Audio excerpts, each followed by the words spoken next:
6 start करते हैं जी। Kaif 1 FAR 1 का मेरे सामने आप लोगों की असेसमेंट खुली हुई है। कैसा हुआ टेस्ट, कैसी हुई असेसमेंट? मुनासिब हो गई। ये जो बच्चे बैठे हैं इन्होंने टेस्ट दिया हुआ है, बाकी तो माशाल्लाह पीछे खड़े हैं, ठीक है। बाकी कोई फ्रॉडिया तो नहीं ना बैठा हुआ है? चेक कर लो।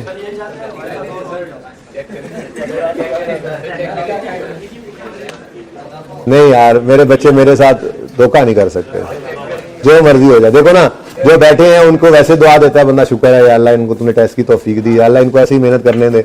और जो खड़े हो जाते हैं उनके लिए तो रात को भी याद आ जाती है दुआ करनी, या अल्लाह उनको भी हिदायत दे दे, या अल्लाह उनको भी हिदायत दे दे। अल्लाह वो तो अपने माँ बाप को भी नहीं सोच रहे, अपने उस्ताद की मेहनत को भी नहीं सोच रहे, या अल्लाह तू ही उनको कोई हिदायत दे दे। लेकिन जो फ्रॉडी होते हैं ना, उनको ना खुशा मिलता है ना मिसाले सुना, ठीक है ना। तो मुझे पता है मेरा कोई बच्चा से फ्रॉड नहीं हो जाता, ऐसी बात ना किया करो, ठीक है। ये जरा रास्ता थोड़ा बना के रखो, ठीक है ना। जरा अंदर जाओ ना गली में, तंग तो हो जरा। हाँ भाई, टेस्ट क्यों नहीं दिया? कोई जेन्युइन रीजन है तो हाथ खड़ा करे कोई बंदा जेन्युइन। हाँ, क्या हुआ था? ये कोई हमारी अपनी शादी की वजह से रुक जानी है।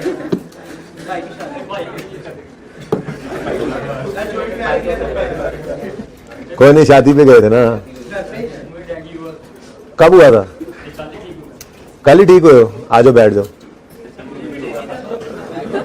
डेंगू वाले बैठ जाओ भाई। और कोई कोविड वाला भी है, वो भी बैठ जाए। अच्छा जी, चले बस। यार ये क्या कैमरे के आगे तुम्हारा सर आया है? मैंने कैमरे के आगे ऐसे ना यहां से लेके यहां तक तलवार लगा देनी है। जिसका भी सर आए हो भाई, टीए साहब आने वाले मौजूद मेहमानों को फरमाते रहें कि अगर टेस्ट नहीं दिया हुआ तो वहीं खड़े रहें, ठीक है। और रास्ता प्लीज बना दें, और आने वालों को ये बताते रहें, चेक मत करें, ये सब सच्चे बच्चे हैं, कोई झूठ नहीं बोलता। और ये सब इंशाल्लाह पास होने वाले हैं, जो खड़े हैं, जो बैठे हैं टेस्ट दिया वो भी। अच्छा जी, चले वापस आए, बस बहुत हो गया। सुने असेसमेंट अटेम्प्ट की, ये बच्चे बैठे हैं इनकी बात कर रहा हूं, सारी असेसमेंट अटेम्प्ट की, ओके। हर क्वेश्चन ट्राई किया, पूरी फाइट की।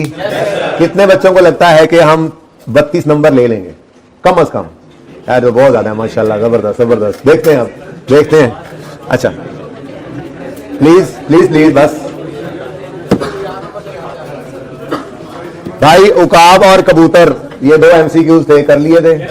चलो इनको बाद में डिस्कस करेंगे। मेरा दिल है एक बड़ा सवाल कोई सा कर लें आज, हयात वाला ही कर लें भाई, सभी डिस्कस होने हैं। हाँ, क्या गलत दिया हुआ हो? सवाल में गलत दिया गया हो? सवाल में तो नहीं गलत। लेट मी देख।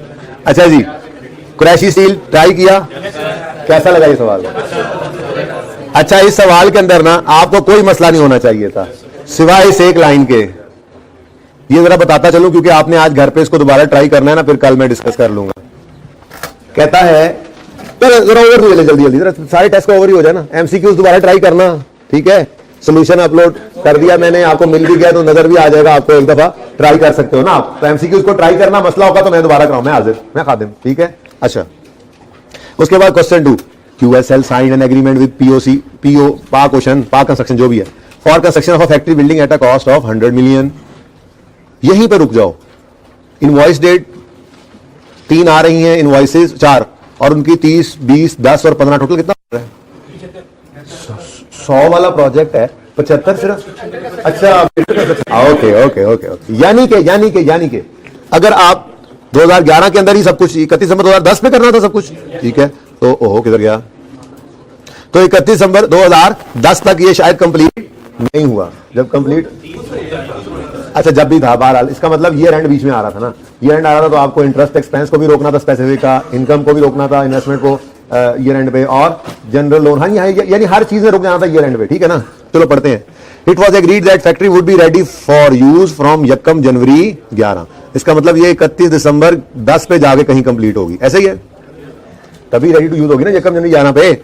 अब रिक्वायरमेंट थी compute cost of capital work in progress, वाजिबा, ठीक है, in accordance with the requirements of IFRS as of, sorry on होना चाहिए था, एज ऑन 30 जून 2010। तो 30 जून 2010 पे हमें कॉस्ट चाहिए कैपिटल वर्क इन प्रोग्रेस का। रिक्वायरमेंट ही बता रही है कि वर्क इन प्रोग्रेस है, ठीक है। अच्छा, कॉस्ट है तो फिर कंस्ट्रक्शन कॉस्ट ने भी आना था और बोरिंग कॉस्ट भी, तो वो वर्किंग में हमने काम करना था। ठीक है जी, 30 जून 10 पे। अच्छा जी, अब कॉन्ट्रैक्ट किया है 1 जुलाई 9 पे और पता नहीं काम किस दिन शुरू हुआ, यहीं पे लिखा होगा, वैसे अगर ना लिखा हो तो फिर यही डेट बनेगी। On 1 July 9 contract was signed. ठीक है जी, it was agreed that factory would be ready to use for use on 1 January 2011। अब 1 जुलाई 2009 से 30 जून 2010 तक हमारा ये साल था। ये प्रोजेक्ट लग रहा है को 1.5 साल पे फैला हुआ है, ठीक है ना। तो हमारा साल है 1 जुलाई 9 से 30 जून 10। ठीक है, the terms of payment were agreed as under, ओ तो ये भी था progress payment. 10% advance would be made on signing of agreement, यानी 1 जुलाई 9 पे। तो फर्स्ट कंस्ट्रक्शन पेमेंट आ गई ना 1 जुलाई 9 पे। तो कंस्ट्रक्शन चाहे स्टार्ट नहीं भी लिखा हुआ, हमारे पास एक डेट तो आएगी। ठीक है, वैसे कंस्ट्रक्शन भी हम अज्यूम कर सकते हैं इसी दिन स्टार्ट हो जाएगी। ठीक है ना, बहरहाल फर्स्ट कंस्ट्रक्शन पेमेंट तो यहां आ रही है, एडवांस तो इस दिन दे देना है। तो एडवांस क्या है, ठेकेदार को भी पैसे दिए हैं, कंस्ट्रक्शन के ही दिए हैं, तो फर्स्ट कंस्ट्रक्शन पेमेंट 1 जुलाई 2009 पे जा रही है। गुड। फिर जी, the advance paid would be adjusted at 10% of quarterly progress bills, ये काम सीखा हुआ है। ठीक है, 5% retention money would also be deducted, retention money would be refunded 1 year after completion of factory. भाई बैलेंस शीट तो नहीं बनानी थी, अगर बनानी होती तो इस साल में जितनी रिटेंशन मनी हम डिडक्ट करके अपने पास रखते वहां पे लायबिलिटी होती और नॉन करंट होती। क्यों? क्योंकि इस साल के एंड पे भी अभी बिल्डिंग बनी नहीं, अगले साल के 6 महीने गुजरने के बाद बननी है और उससे साल के बाद पैसे वापस करेंगे, तो नॉन करंट ही बनना था। लेकिन हमने अल्फा के अंदर बना ली थी बैलेंस शीट, यहां पे नहीं बनानी थी। Progress bills would be raised on last day of each quarter and settled on 15th of next month. ठीक है जी, यानी कि क्वार्टर, भाई क्वार्टर जुलाई को हमारा 1 जुलाई 2009 में हमारा साल शुरू हो रहा है। क्वार्टर में 3 महीने होते हैं, जुलाई, अगस्त, सितंबर, ये 3 महीनों का एक क्वार्टर। इसका बिल 30 सितंबर को रेज होगा, मतलब वो लाकर देगा और हम 15 अक्टूबर को पेमेंट करेंगे। फिर अक्टूबर, नवंबर, दिसंबर 3 महीने, 31 दिसंबर को वो बिल आएगा, हम 15 जनवरी को पे करेंगे। इसी तरह से मार्च 31 वाला 15 अप्रैल को, और 30 जून 2010 वाला हम क्यों कहें जुलाई 15 को, हम तो कहेंगे पे ही नहीं करेंगे। अब इसका तरीका पता है क्या था, सवाल के अंदर एक आ रही थी इनवॉइस डेट और एक आपको लिख लेनी चाहिए थी पेमेंट डेट। ठीक है, क्योंकि रिसीट पेमेंट के अंदर इनवॉइस डेट ने नहीं आना था। ठीक है, हाँ हम बड़ी तफसील से कर चुके हैं, हमारी 23 में ना हमने कुछ ज्यादा ही टाइम लगा दिया हुआ है। ठीक है ना, सब कुछ ही आना चाहिए था, लेकिन ये अल्टीमेट सवाल था, अब इससे मुश्किल क्या कर सकते हैं। ठीक है, तो आपने यहां पे लिख लेना था ऐसे, अक्टूबर 15 2009, फिर जनवरी 16 15 क्यों भाई, हाँ सॉरी जनवरी 15 2010, ये मैं कहना चाहता असल में। फिर अप्रैल, भाई अप्रैल 15 2010, और यहां पे चलो लिख लो जुलाई 15 2000, क्योंकि आपका रिसीट पेमेंट बनना था इस डेट के हिसाब से। ठीक है, लेकिन एसिड के अंदर कॉस्ट आती है बिल डेट के हिसाब से, यानी जब कंस्ट्रक्शन कॉस्ट ऐड करनी थी तो ये सारी ही ऐड करनी थी। और CWIP ग्रॉस बिल से डेबिट होता है, ये भी बताया हुआ था। ये एडिट उठाकर आपने कॉस्ट ऑफ CWIP में ऊपर लिख लेना था और फिर बोरिंग कॉस्ट की बात बाद में चलनी थी। ठीक है ना, सही है। अगली बात, this is gross bill, gross bill, इसका 10% एडवांस कटना है, कितना बना 3, 5% रिटेंशन मनी है, 5% ही है ना, 5% 1.5, और नेट बिल जी 25 पॉइंट। अब इधर देखो, लेट मी टेक लाल वाला marker, net bill is paid on this date and gross bill is received on this date. यही हुआ, ये 30 सितंबर को 30 का बिल भेजता है, हम उसमें से ये पैसे डिडक्ट करके 15 दिन बाद उसको बुलाते हैं और ये पेमेंट कर देते हैं। ठीक है, और बात समझ गए, ये काम सब सही किया था। चलो ये तो कर ही लेना था आपने, असल इससे आप परेशान हुए होंगे। ठीक है, ये बिल्कुल लास्ट मोमेंट में मैं एक बार इसको डिलीट भी कर दिया था निकाल के एडजस्टमेंट को, मैंने कहा फायदा कोई नहीं। फिर मैं कहा यार ये बात अगर पर्चे में पूछ ले, मैं कह रहा हूं फायदा कोई नहीं, ऐसे करना इसको इग्नोर था बाय द वे। ठीक है, शक्ल बन गई तेरी, करना इसको इग्नोर था। अब इग्नोर क्यों करना था वो मैं बता देता हूं। अब इसलिए मैंने रख दिया, मैंने कहा चलो अभी का खैर है, अभी थोड़ा सा इनको टेंशन होगी, परेशान होंगे, ये क्या बात हुई, लेकिन चलो जिंदगी में याद तो रह जाएगी ना बात। ठीक है, तो इसलिए मैंने डिलीट करके और फिर मैंने इसको इंक्लूड कर दिया। पढ़ते हैं क्या कहते हैं, ये नहीं पढ़ते। क्या नाम है आपका? हाँ उमामा, आपने क्यों नहीं टेस्ट दिया? तैयारी नहीं थी। आई के को पेपर छोड़ दोगे, तैयारी नहीं होगी तो वो तो दोगे, तो फिर इसको सीरियस नहीं लोगे तो आईकेल के पेपर की तैयारी भी नहीं होगी। तो उमामा जो है वो इंट्रो के अंदर जब था तो ये एसी लेकर आया था। जब एसी घर लेकर आया था उमामा, तो उसके साथ उमैर भाई हमारे जो हैं, मेरा मोबाइल लेकर आए हैं, ले आए, कोई बात नहीं। उमैर भाई को उन्होंने साथ लिया कि चलो उमैर भाई जरा मेरी हेल्प कर दो, जज़ाकल्लाह, मेरी हेल्प कर दो और हम ना ये एसी अंदर पहुंचा देते हैं, ऊपर वाले फ्लोर पे लेके जाना है। आउटर यूनिट पकड़ा हुआ था दोनों भाइयों ने, उमामा और उमैर भाई ने, यू एंड यू ने। तो वो लाउंज से गुजर रहे थे इंट्रो में और गिरा था शीशे के टेबल पे वो आउटर यूनिट, और शीशा गया था टूट, और अम्मा ने फ्लाइंग चप्पल भेजा था, कान पकड़वा दिए थे कि मुझे तो तुम ये 70,000 का एसी लाए, मुझे तो 1 लाख में पड़ गया ना, 30,000 का तुमने मेरा टेबल तोड़ दिया। अब अम्मा को क्या कह रहा है, अम्मा आइए 16 कहता है ये एसी आपको 70 में पड़ा, लाख में नहीं पड़ा, क्योंकि मेरी नेग्लिजेंस की वजह से जो नुकसान हुआ है उसे एसिटी कॉस्ट में ऐड नहीं करना। याद आया कुछ? ये कुछ ऐसी ही बात थी, ये कुछ ऐसी ही बात थी, ठीक है। ऑन 30 अप्रैल 2010 टेस्ट दिया हुआ तुमने पठान टेस्ट दिया हुआ है? हाँ, अच्छा ठीक है। ऑन 30 अप्रैल 2010 हमारे साल में 2 महीने खत्म होने से पहले, जब साल खत्म होने वाला था, an invoice of 15 lakh was raised by contractor for damages sustain on the site on account of बारिशें। उसने भेजा जनाब मेरी बारिशें बड़ी हुई हैं, बड़ा नुकसान हो गया है, आप मेरा ये नुकसान भरे। हमारी नेग्लिजेंस नहीं, उसकी तो है ना। अब हम आपस में लड़ाई करेंगे, ठीक है। अगर सारे उसको पड़ गए तो वैसे ही कुछ नहीं है, कुछ भी नहीं है, 1 रुपया जेब से निकलना। और अगर लड़ाई में कुछ वो जीत जाए और हम कुछ पे भी करते हैं तो वो हमारा एक्सपेंस है, एसिडी कॉस्ट में ऐड नहीं हो सकता। बात समझे हैं? तो कहते हैं आफ्टर लड़ाई QSL finally agreed to make additional payment of 1 million to compensate the contractor. The amount paid on 15 May. It is expected that 75% of payment would be recovered from insurance company. ये सारी कहानी को क्या करना था? Ignore. इसके साथ यूं करके लिखे IG नोरी। ये क्या करना था? इग्नोर। भाई देखो नेग्लिजेंस हमारी है या उसकी है तो नेग्लिजेंस, ठीक है। बारिशें आई थी तो वो सीमेंट कवर कर लेते, क्यों बाहर पड़ा रहने दिया, क्यों एहतियात नहीं की? अब बारिशों से नुकसान हो गया है तो वो नुकसान एसिडी कॉस्ट में ऐड नहीं हो सकता। अब नुकसान तो नुकसान है, अगर सारे के सारे हमें पे करने पड़ जाए तो हमारा नुकसान है, हम एक्सपेंसेस में उसको लिखेंगे, हमारा नुकसान हो गया, ठीक है। लेकिन वो एसिडी कॉस्ट में ऐड नहीं हो सकता कि हम उसको एसिड कॉस्ट में ऐड करके डेफिसिट करते रहे। यही तो असल कॉन्सेप्ट था कि नेग्लिजेंस की एसिड के लिए जरूरी खर्चा था, ये बारिशों में डैमेज करवाओ जरूरी था, ये एसिड काबिल इस्तेमाल लाने के लिए जरूरी खर्चा है, ये नहीं है जरूरी खर्चा, एसिड कॉस्ट में ऐड मत करो। अगली बहस तो बात की है, हमने एसिड रिसीट पेमेंट भी लेंगे, हमने एसिड कंस्ट्रक्शन से रिलेटेड नहीं ना रहा बेटा, ये हमने एसिड की कॉस्ट निकालनी थी, ठीक है। प्रॉफिट एंड लॉस बना रहे होते तो ये 1 मिलियन का एक्सपेंस आता हमारा। इंश्योरेंस वालों से आ रहा है तो हम 75% को रिसीवेबल बुक करते और 25% को हम एक्सपेंस बनाते, जैसे कोई लॉस होता है वो, ठीक है। Okay it's fine. आगे क्या है? आगे कुछ भी नहीं है। चंदा कॉस्ट ही नहीं ले रहे हम कॉस्ट ही नहीं ले रहे। जब हम एक चीज खर्चा ले ही नहीं रहे तो उसकी कंपनसेशन को हम क्यों लें? आप ये कह रहे हो ना कि हम वो इंश्योरेंस वाली बात कर लें, पैसे आ रहे हैं, और भाई जो पैसे आ रहे हैं तो लॉस कम कर देगा प्रॉफिट एंड लॉस में। अगर 10 लाख हमने पे किया कंस्ट्रक्शन वाले को, 7,50,000 इंश्योरेंस वालों ने दे दिया, तो हमारा 2.5 लाख एक्सपेंस है एक्सपेंस ही ना। तो एक्सपेंस इधर लाए हैं हम, ना ही उसकी रीइंबर्समेंट हम यहाँ ला रहे हैं। अलग कहानी है, एसिडी कॉस्ट में ऐड नहीं करना, कहानी होगी बस। क्यों मैंने लम्हा पा लिया जी? हाँ भाई वो बात तो खत्म हो गई है, तो वो तो हमें आगे तो चलने दो, हमें अभी इक्विटी का तो मैंने नाम ही नहीं लिया। हद होगी यार भाई, वो बात क्लियर है सबको। अब आगे बढ़े।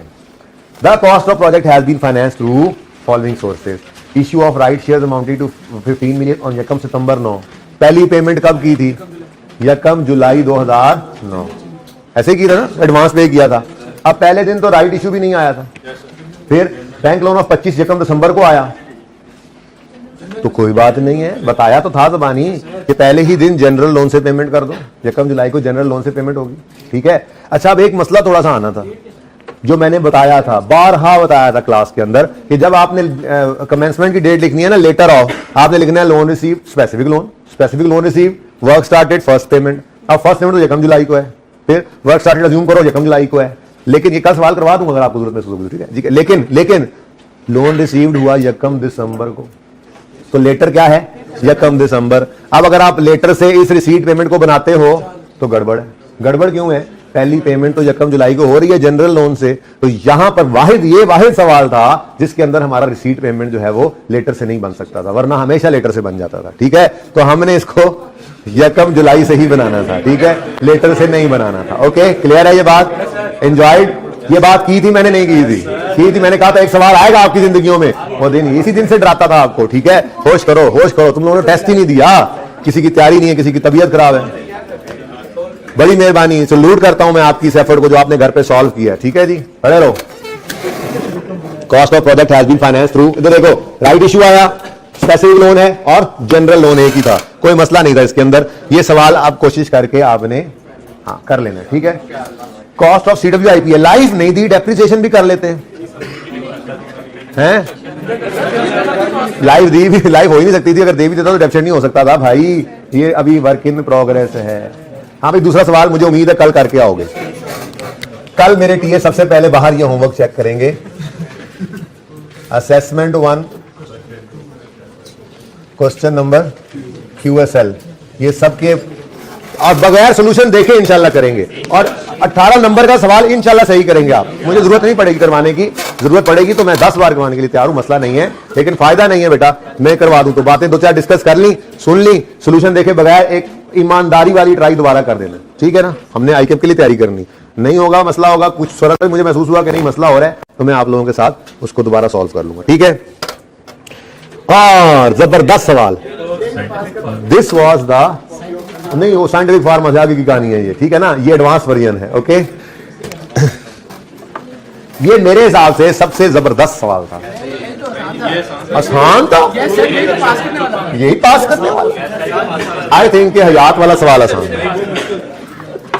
अच्छा भाई देखो, पास होना चाहिए। ठीक है ना, जिसका 40% से कम मार्क्स आने हैं ना उसको भी सजा मिलनी है रिजल्ट वाले दिन, और आप लोगों ने उस दिन भी खड़ा होना है क्योंकि आपका तो 0%। क्या ख्याल है?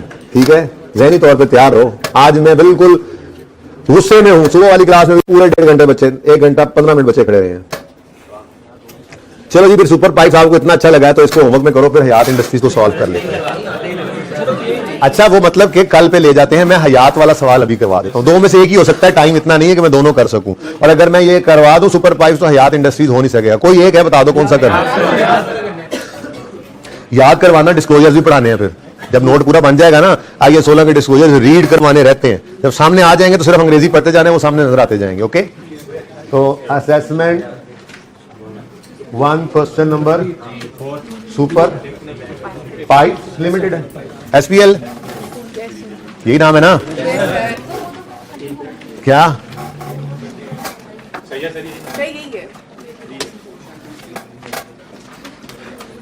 और क्वेश्चन 1 तो है ही।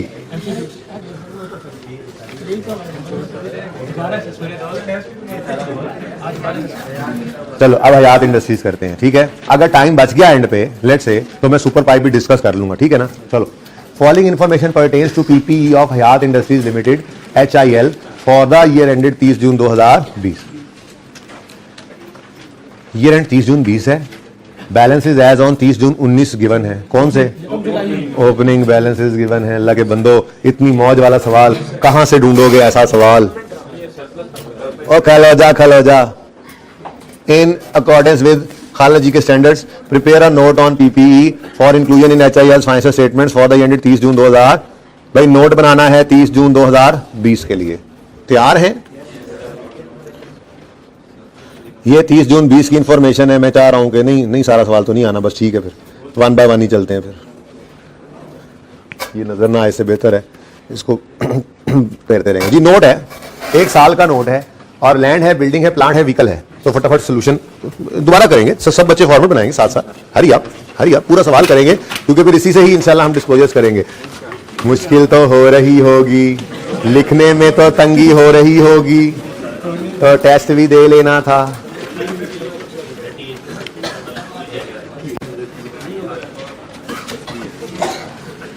हयात, अच्छा भाई यहाँ पे कोई एब्रीविएशन यूज नहीं करना, इसके नंबर कटेंगे इंशाल्लाह। वैसे तो शायद 1 नंबर हो इसका मार्किंग स्कीम में, लेकिन जो नहीं लिख के आया होगा उसको मैं ज्यादा नंबर कटवाऊंगा क्योंकि ये मुफ्त के नंबर छोड़ के आते हैं। ठीक है, नोट्स टू द FS नहीं लिखना। ठीक है, notes to the financial statement पूरा लिखना है आपने। फॉर द ईयर एंडेड भी पूरा लिखना है, 31 दिसंबर नहीं है, 30 अच्छा 30 जून 2020। बेटा कोई बात नहीं है, अल्लाह से मांगो दिल की रोशनी। क्या नई चीज है, किसको नजर नहीं आ रहा तो बताना जरा, बताना। बेटा इधर क्या लिखते होते हैं, हम नाम ही लिखा है मैंने, ठीक है। अब अगर मैं इसको इतना बड़ा लिख देता हूं तो फिर नीचे वाला जो देखने वाली चीज है ना वो नजर नहीं आएगी। हाँ भाई, ईयर एंड वाली तकलीफ हो रही थी किसी को, ईयर एंड गलत लिखा है, कौन है ईयर एंड गलत लिखा है, कोई कह रहा था ऐसे सर ये, हाँ क्या किया था, नहीं 31 दिसंबर समझ लिया था, लेकिन सवाल में तो 30 जून का ही किया ना, सिर्फ हेडिंग में लिखा है गलत, सारा सवाल ही कैसे सवाल करते हो, कमाल करते हो, पता नहीं क्या करते हो जी। नंबर कोई बताओ भाई, 12 मैं तो लिखूंगा। प्रॉपर्टी प्लांट एंड इक्विपमेंट मुकम्मल लिखना था, ठीक है। अब भाई जिसको नजर नहीं आ रहा था, अच्छा भाई जो सोल्यूशन के अंदर है, किसी ने देखा है सोल्यूशन, वही नंबर बता दो ताकि वो जरा सोल्यूशन से मैच हो जाए। 13 है ना, ओके ये लो। अच्छा भाई आने वालों को देखने के लिए जो चीज चाहिए वो मिलेगी, लेकिन अभी भी ग्रॉस कैरिंग अमाउंट छोटा ही लिखा होगा, पीपी ग्रॉस कैरिंग अमाउंट। भाई ये फॉर्मेट आप तब बनाते हैं जब आप सवाल को एक बार पढ़ चुके होते हैं, ठीक है। बहरहाल सवाल के अंदर रीवैल्यूएशन मॉडल भी है और कॉस्ट मॉडल भी है, ठीक है। तो शुरू हो जाए फिर, ओपनिंग, उसके बाद चलो ट्रांसफर, इंपेयरमेंट तो नहीं थी ना, ट्रांसफर के बाद रीवैल्यूएशन, फिर एडिशन, डिस्पोजल्स, क्लोजिंग, उसके बाद अक्यूमुलेटेड डेप्रीसिएशन। कोई एक्डेप नहीं लिखेगा पर्चे में, उसका क्या मूड खराब होगा, ये क्या लिखा हुआ समझ नहीं आ रहा। अच्छा, opening and stop and tell me the date of revaluation. ये रेंट पे रिवैल्यूएशन हो रही है, तो फिर पहले डेप्रीसिएशन फिर ट्रांसफर।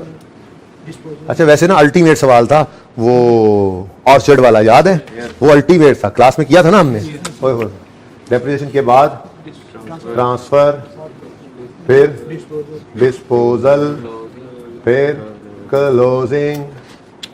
कम से कम फॉर्मेट ही बंदा बना रखता है क्लास में आने से पहले, लाइक को नहीं रहने दें, बस यही कुछ होगा, कुछ और तो नहीं है। इन दोनों का डिफरेंस क्लोजिंग्स का बुक वैल्यू आएगी, उसके बाद मेजरमेंट बेसिस, डेप्रीसिएशन मेथड, पर्चे में टाइम बचाना सिर्फ मेथड भी लिख सकते हो, लाइफ और रेट, बस चलो डेप्रीसिएशन मेथड ही लिख लिया। एक बार ये तो मसला हो गया हल। अब अगला मसला, मेरे लिए सबसे मुश्किल काम फॉर्मेट बनाना होता है, ठीक है। तो मैं सब बड़ी मुश्किल घड़ी से गुजर रहा हूँ क्लास की, ठीक है। लैंड है, बिल्डिंग है, प्लांट है, व्हीकल है, कोई नई शायद नहीं आई, यही थे ना सवाल आपने किया हुआ है, इसलिए मैं पढ़ नहीं रहा। ओके, टेस्ट दिया हुआ ना इन बच्चों ने, तो आपकी बात नहीं कर रहा। खड़े हुए अहबाब की, आपकी तबीयत सही है ब्लू शर्ट वाले भाई, तबीयत सही है, मसला तो नहीं हो रहा खड़े होने? गुड जी। क्या साथ वाला कह रहा है क्या देंदा, क्या मैं मैगड़ा बिठा देना सी। ओके जी, लैंड, फिर बिल्डिंग, फिगर्स बाबा बढ़िया ने, थोड़ा थोड़ा नहीं मिलियन में तो है, लेकिन थोड़ी सी इधर भी तो हाँ रखनी पड़ेगी ना। नहीं अगर सवाल में 1000 में डाटा है तो मैं तो नहीं मिलियन में करूंगा, तुम ही करो। हाँ देखते हैं, मैं बता देता हूँ क्या हमारा उसूल होगा। इंट्रो वाला उसूल ही है, बिल्डिंग के बाद प्लांट, प्लांट के बाद व्हीकल, बस। उसने रिक्वायरमेंट में कुछ कहा था भाई, आज कहता था आपको कि अगर टोटल का कॉलम और नॉर्मली आप आईकैप नहीं मांगता, रिक्वायर्ड नहीं होगा तो एक्सप्रेसली लिखा जाएगा। आप लोगों के साथ सबके पास टेस्ट तो मौजूद ही है, फिर भी देखें। In accordance with IFRS, good luck. Prepare a note on PPE for inclusion in HIR financial statement for the year ended 30 June 2020। Comparative figures यानी 19 and column for total are not required, दोनों ही required नहीं थे। किस किसने total column बनाया? माशाल्लाह माशाल्लाह, चश्मे बद दूर। और सवाल को रिक्वायरमेंट के एंड तक, आखिरी नुक्ते तक, फुल स्टॉप तक पढ़ा करो प्लीज। कितना टाइम जाया किया आप लोगों ने, और कुछ अच्छे मार्क्स आ जाते आगे वाले जी। ब्रैकेट इग्नोर कर दी थी सर हमने। ओके जी, और ठहर जा यार, मैंने रोड़ा मुकान दे जरा, एक बार जरा मुझे ये काम करने दो। हाँ भाई आप लोग ना पता है क्या करें, सवाल को पढ़ें। कुछ तो कुछ नहीं करो एनी देर चे काबू ही ना आना आगे वर्किंग से जरा ज्यादा, तो फिर मैं जरा वर्किंग्स ओपन कर लूंगा ना साथ ही। ये मेरी लाइंस हैं। ओके खे क्या होता है? ओके होता है। खे खे मतलब मिट्टी, खे मिट्टी धूल, इसी को खे कहते हैं ना। ये चीज मेरे अजीज आज खुली डुली जगह मुझे वर्किंग की टोटल कॉलम नहीं है ना, बड़ी खुशी हो रही है मुझे। और जिन बच्चों ने बनाया है मुझे उन पे ना बड़ा गुस्सा आ रहा है सच्ची मुझे। अच्छा आप देखो भाई, बच्चों का सवाल आता है सब नोट कब बनेगा? मैंने जवाब दिया था हमेशा बनेंगे, सब नोट्स हमेशा बनेंगे। जब नोट मांगेगा सब नोट्स बनेंगे। आगे जरूरत की बात है, रीवैल्यूएशन है तो उसके 3 है, और उसके अलावा कोई चीज आ जाए तो उसकी मूवमेंट। ठीक है। ओ सीडब्ल्यू भी भूल गए? अच्छा, तो यहाँ पे सब नोट्स बना लेंगे हम। 12.1 में हम अंग्रेजी मारेंगे थोड़ी सी, फिर 12.2 में हैड देयर बीन 13 है, पहले मैंने 12 लिखा था ना। 13.1 13.2 हैड देयर बीन नो, इसके लिए हमें जो है 2 अंग्रेजी की लाइनें और 1 2 3 ये जगह छोड़नी पड़ेगी। फिर मूवमेंट इन रीवैल्यूएशन,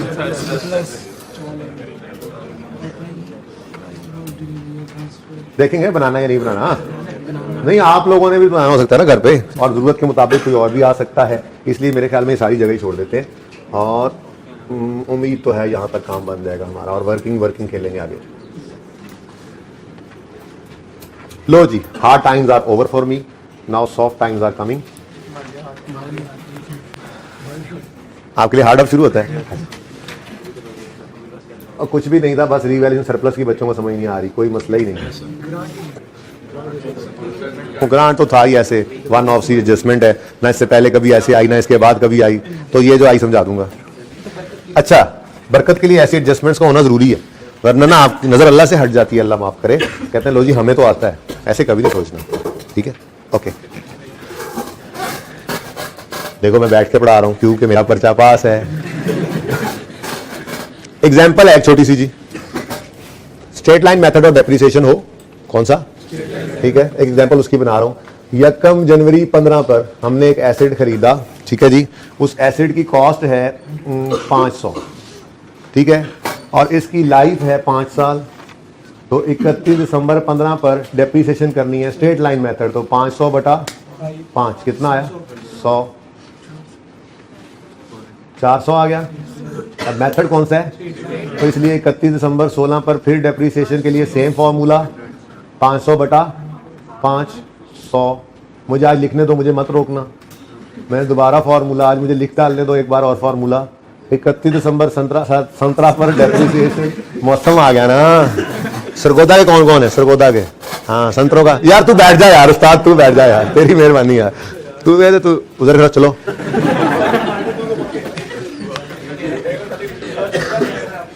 मतलब माल्टो का सीजन आया तो बंदे को सरगोदा वाले सारे दोस्त याद आ जाते हैं। अच्छा जी, 500 बटा 5 100।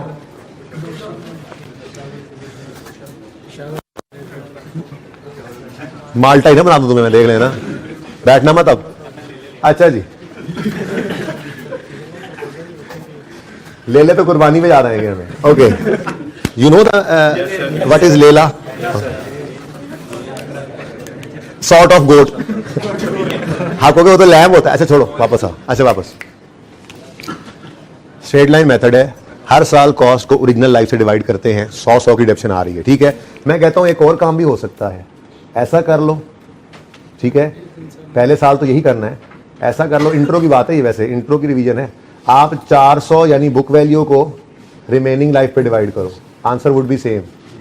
आप बुक वैल्यू को, स्ट्रेट लाइन मेथड है, रिमेनिंग लाइफ पे डिवाइड करो, answer would be same. Check कर लो बेशक, बात समझ आई है?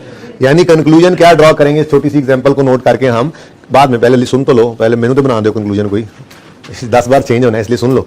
कंक्लूजन क्या ड्रॉ करेंगे, आसान अंग्रेजी आप लिखेंगे ना, रिफाइंड वर्जन, कि स्ट्रेट लाइन मेथड ऑफ डेप्शन हो तो चाहे कॉस्ट को डिवाइड करो ओरिजिनल लाइफ से या बुक वैल्यू को डिवाइड करो रिमेनिंग लाइफ से, आंसर होता है सेम टू सेम। ठीक है जी, तो लिखो in straight line method, in SLM या अंडर एसएलएम, जो भी लिख लो। अंडर, मैंने एसएलएम बोला तू स्ट्रेट लाइन लिख रहा है पूरा यार उस्ताद। Under SLM, under straight line method, ठीक है। Depreciation expense would be same,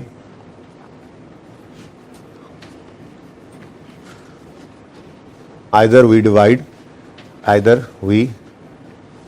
divide cost by original life or book value by remaining life.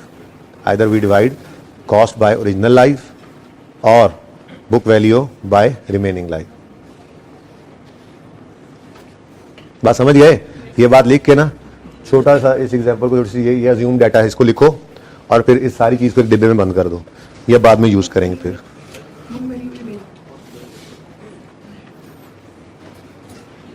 कौन कौन थक गया है? मुझे खड़े रहे और बाकी बैठ जाए, सारे बैठ जाओ यार, मुझे क्या मिलना है ऐसे सजाएं दे दे के। कुछ हंसते हुए आ रहे हैं, आप चेक करें उनकी गैरत का लेवल। वहीं पे बैठो, वहीं पे जहां पे जगह मिले, यहां पे जाओ। अब इधर कहां बैठोगे?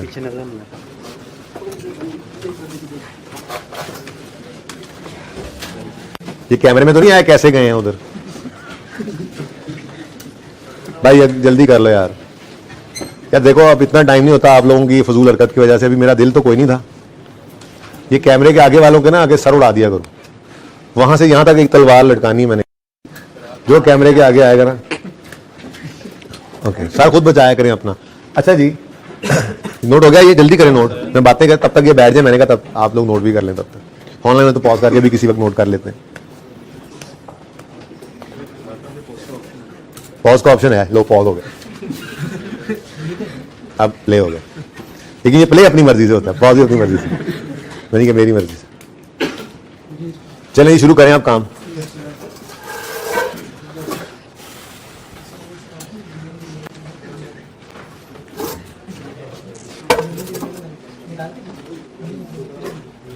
अच्छा जी अब आ जाए इधर। ये 30 जून 2010 की डिटेल्स गिवन है। लैंड है, बिल्डिंग है, प्लांट है और व्हीकल है। मेरे ख्याल में तो लैंड बिल्डिंग को पहले पढ़ा देते हैं, ठीक है। तो लैंड ओपनिंग ये 30 जून 10 का मतलब यकम जुलाई, 30 जून सॉरी 19 का मतलब यकम जुलाई 19 भी है। और हमारा नोट 30 जून 20 का है, तो ओपनिंग बैलेंस यकम जुलाई 19 को ही हमें चाहिए, ठीक है। तो यकम जुलाई 19 के बैलेंसेस अवेलेबल हैं। 1 लाख लैंड की कॉस्ट है या रीवैल्यूड अमाउंट है। हमने तो लड़ाई खत्म की, हमने ग्रॉस कैरिंग अमाउंट लिखी हुई है, कॉस्ट भी इसी में आ जाती है, रीवैल्यूड अमाउंट भी इसी में। कितना है जी लैंड? 100, जो यहां पे लिखा हुआ है, जो यहां पे लिखा हुआ है। 1-2 चीजें मिलियन में है मैं मानता हूं, लेकिन बाकी सारा डाटा थाउजेंड्स में है, थाउजेंड्स में ही करेंगे, ठीक है जी।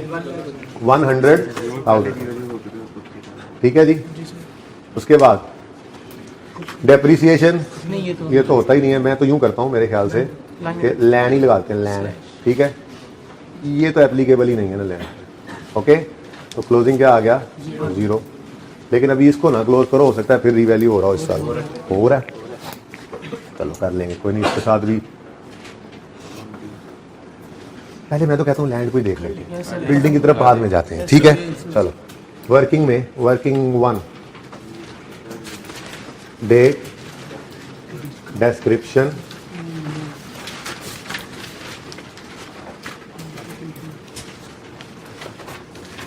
Land, revaluation, surplus, profit and loss. अब ऐसा कभी हुआ ही नहीं था कि पहले रीवैल्यूएशन हो और वो बैलेंस दे दे। सवाल पहली दफा ऐसा आया, ठीक है। तो स्टार लगाया उसने, और स्टार लगा के क्या कहता है जी? An amount of 12 million had been charge to profit और loss upon previous revolution revaluation. Previous revaluation कब हुई? No idea. Date of previous revaluation was missing. लेकिन इतना पता लग गया कि जो पिछली रीवैल्यूएशन हुई थी उस पे लैंड के ऊपर हमें क्या आया था? 12 मिलियन का loss. 12 million had been charge to profit और लॉस। आपको पता है प्रॉफिट एंड लॉस में तो लॉस ही जाता है, और चार्ज का लफ्ज भी बता रहा है कि ये एक एक्सपेंस आया था, यानी रीवैल्यूएशन लॉस है। ये क्या है जी? Revaluation loss. कितने बच्चों को पता लग गया था कि ये रीवैल्यूएशन लॉस है? अब तो पता सबको लग गया होगा, ठीक है। इधर क्यों नहीं लिखा इसने, क्योंकि यहाँ ऊपर ना हेडिंग इसने रीवैल्यूएशन सरप्लस की दे दी थी, तो वहां पर फिर नेगेटिव लिखने की वजह तो यहाँ भी लिख दो नेगेटिव, बच्चे को समझ लग जाएगी। बहरहाल रीवैल्यूएशन लॉस कितना है जी, 12। कितना है, 12। अब हम इस वक्त मौजूद हैं 1 जुलाई 2019 में, ठीक है। और हमारे पास इस दिन की होती है, आपको पता है, बुक वैल्यू। वो अलग बात है कि लैंड की बुक वैल्यू उसकी कॉस्ट ही है, क्योंकि डेप्शन तो होती नहीं है, ठीक है। तो बुक वैल्यू इस वक्त कितनी पड़ी है, 1 लाख, ठीक है। लेकिन साथ ही अगली बात भी, यार 1000 में कर रहे हैं, अच्छा, साथ ही अगली बात, कोई रिवैल्यूएशन सरप्लस इसका पड़ा है, लॉस पड़ा है, प्रॉफिट एंड लॉस, यस, ठीक है। लेकिन कोई मसला नहीं है इसका, तो लॉस वगैरह कहीं लेकर ही नहीं जाना होता हमने। डेप्रिसिएशन जो नहीं है लैंड की, जितना होगा, ये जितना आया था ये उतना ही पड़ा है। नीचे वाले की प्लानिंग भी कर लेना, ओके, ठीक है। क्या था को मसला। अब on 30 June 20 revalued amount of land and building were assessed by समझदार कंसल्टेंट एट 120 एंड 35 रिस्पेक्टिवली। यानी 120 क्या है, लैंड की रीवैल्यूड अमाउंट, और 35 बिल्डिंग की। अब 30 जून 20 तक लाना है, तो डेप्रीशिएट करेंगे पहले। हाँ चलो, मुझे अब लिख तो लेने दो। डेप्रीसिएशन तो इसकी होनी नहीं है, तो यहां से भी कुछ एडजस्टमेंट नहीं होगी, ठीक है ना। तो अच्छा लिख देता हूँ मैं। तो वक्त आपने तो पर्चे में बचा लिया होगा, आपने ये काम किया ही नहीं होगा। मैं तो आपको समझाने के लिए ये कर रहा हूँ, ठीक है, ताकि अगली वर्किंग में आसानी हो जाए। तो ये हमारे पास बुक वैल्यू आ गई 30 जून 2020 की, ठीक। डेप्शन तो होती नहीं है, तो आप ये स्टेप अवॉइड भी कर सकते थे। आप डायरेक्ट भी 30 जून 20 के ऊपर ये दोनों फिगर्स लिख सकते थे, और ऐसे ही करना चाहिए था आपको, ठीक है। ये ऊपर वाला काम मैंने वैसे ही इजाफी किया, बिल्डिंग की तैयारी की, ठीक है। उसके बाद भाई 30 जून 20 पर एक लाइन खाली छोड़कर रीवैल्यूड अमाउंट लिखेंगे। कितनी है, 1,20,000। तो 20,000 का क्या आ गया, रीवैल्यूएशन सरप्लस। इस सरप्लस ने पहले 12,000 के लॉस को एडजस्ट किया, और बाकी 8,000 रीवैल्यूएशन सरप्लस स्टैंड कर रहा है। And this is over.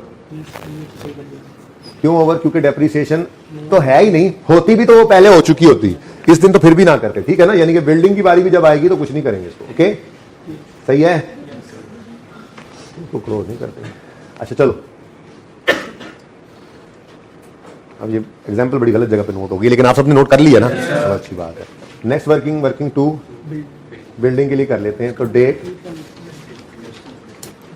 Description, building, revaluation, surplus, profit and loss.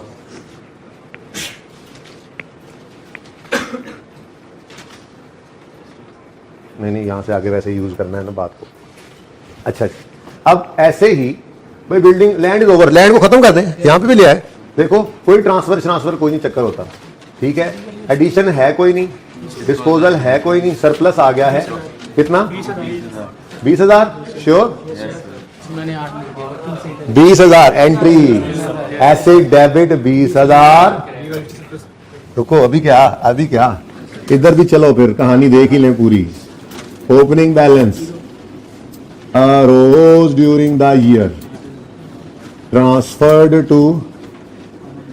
Transferred या एडजस्टेड, हम यूं लिखा करते थे, ठीक है ना। और क्लोजिंग बैलेंस। बात कर रहा हूं मैं इस वक्त लैंड की। लैंड पे तो भाई पहले लॉस हुआ करता था, इस साल के पहले दिन कोई सरप्लस, ओपनिंग में क्या था, loss. During the year arose हुआ 20,000, ठीक है, टोटल। अब एंट्री क्या करते थे, इसकी एंट्री याद है, लैंड डेबिट 20,000, रीवैल्यू प्रॉफिट, पहले तरतीब से है, लैंड डेबिट 20,000, और उसने जाके देखा प्रॉफिट लॉस में 12 पड़ा है, प्रॉफिट एंड लॉस क्रेडिट 12,000, और बैलेंसिंग सी सरप्लस का। तो 8,000 यहां बिल्कुल आना था भाई, लेकिन देखो ना, वर्किंग में सिखाया करता था एसेट डेबिट होना है, ठीक है, ओके। अब कुछ ट्रांसफर नहीं हुआ भाई, और क्लोजिंग में, हाँ जी, वर्किंग के नंबर मिल जाएंगे आपको। ये पहला झटका लगा आपको, ओके। यहां तक को मसला? चलो ये कितने पे आ गया? 1,20,000 पे। ये 0 है और बुक वैल्यू आ गई 1,20,000। ठीक है जी। क्या हो गया? ये 3 सिफरें वाकई गले पड़ गई है ना? चलो नहीं भाई नहीं, अब तो निकल गया थी, अब तो निकल चुका है थी जी। रीवैल्यूएशन और ये नॉट एप्लीकेबल है। लिखना चाहो तो लिख सकते हो, इन इनफिनिट लाइफ। ठीक मत लिखो बेटा, वो सरप्लस नहीं है ना। हमने यहां पर सिर्फ मूवमेंट इन रीवैल्यूएशन सरप्लस लिखनी होती है। सोल्यूशन को छोड़ दो फिलहाल, सोल्यूशन को मैं बाद में देखूंगा मैंने क्या किया उसमें।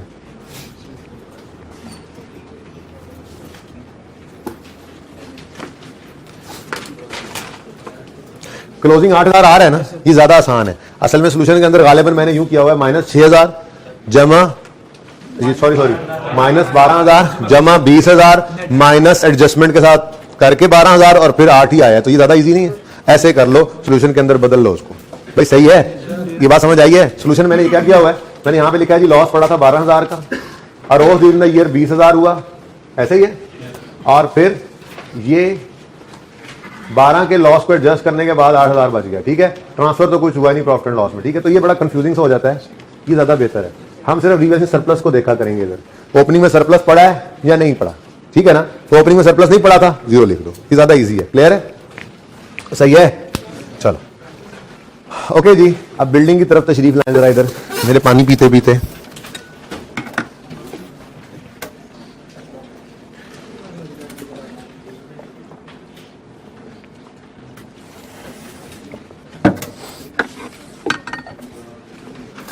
जी बच्चों, बिल्डिंग 70,000 कॉस्ट भी हो सकती है, रीवैल्यूड अमाउंट भी हो सकती है।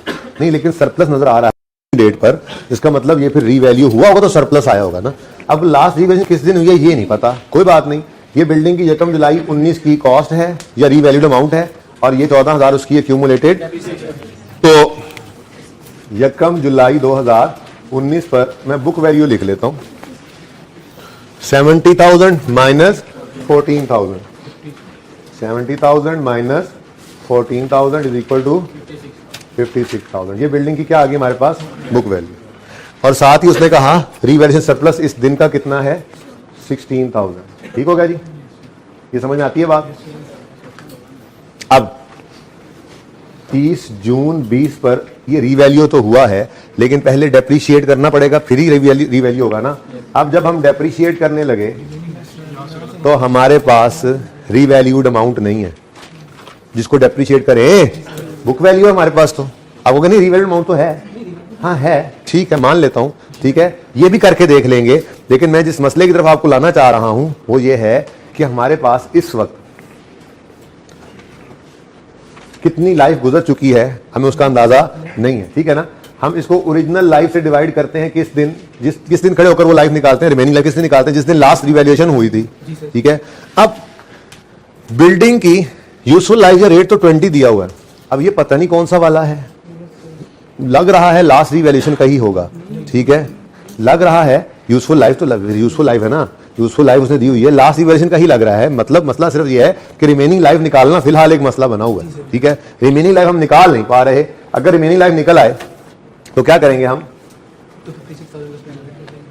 70,000 को ओरिजिनल लाइफ से डिवाइड करो या 56,000 को रिमेनिंग लाइफ से डिवाइड करो, आंसर सेम आएगा। ये प्रूफ किया हुआ है हमने। ठीक है ना? अब देखते हैं ओरिजिनल लाइफ मिलती है या नहीं मिलती है। ठीक है, ओरिजिनल लाइफ होगी, लाइफ पास्ट निकलेगी तो रिमेनिंग लाइफ निकल आएगी।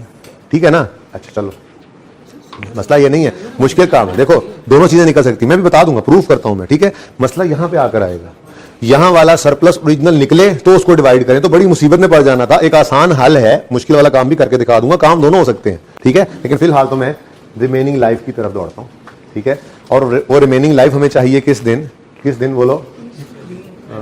एक minute, book value, revalued amount, revalued surplus loss, working 3। Remaining life निकालनी है तो टोटल लाइफ माइनस लाइफ पास, ताकि पता तो चले कि ये सरप्लस कितना कम होकर यहां तक पहुंचा है। चलो एसिड की तो आप कह लो जी यही लेटेस्ट रिवैल्यूड अमाउंट नजर आ रही है, इसको तो हम डिवाइड कर सकते हैं, ठीक है ना। अब बात समझ, ये मैं बता रहा हूं, ये तो समझ आ गया हुआ है ना, दोनों ऑप्शंस मौजूद थे हमारे पास। ओके, अब रिमेनिंग लाइफ का नहीं पता, वो कहता है लाइफ तो टोटल 20 है, पास्ट निकाल लो तो रिमेनिंग भी निकल आएगी। तो ये काम हमने सीखा था एक्यूमुलेटेड डेप्रिसिएशन के फॉर्मूला से। Depreciation expense for 1 year, 70,000 revalued amount given है, डिवाइडेड बाय 20 की लाइफ भी गिवन है। ये 1 साल की डेप्रिसिएशन आ गई, इनटू लाइफ पास्ड टिल यकम जुलाई 19 और एक्यूमुलेटेड डेप्रिसिएशन एज ऑन यकम जुलाई 19। यही होगा ना, बोलो। अब इधर देखो, ये गिवन था 14,000 गिवन है, यकम जुलाई 19 तक कितनी एक्यूमुलेटेड डेप्रिसिएशन है 14,000 गिवन है।